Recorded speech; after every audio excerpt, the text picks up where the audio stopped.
بسم اللہ الرحمن الرحیم۔ السلام علیکم ورحمۃ اللہ وبرکاتہ۔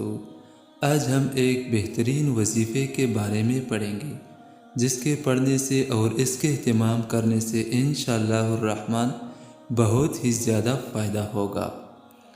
سورۃ قریش کے 5 بڑے فضائل۔ یہ وظیفہ آپ نے کیسے کرنا ہے؟ صبح کی نماز کے بعد اور شام کی نماز کے بعد 11 بار پڑھیں۔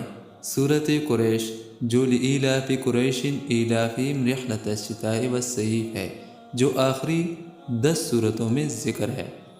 اس کے 5 فائدے۔ نمبر 1، رزق کی تنگی دور ہوگی۔ نمبر 2، رزق میں برکت اور فراخی ہوگی۔ نمبر 3، ہر نقصان سے حفاظت ہوگی۔ نمبر 4، دشمن سے حفاظت میں رہو گے۔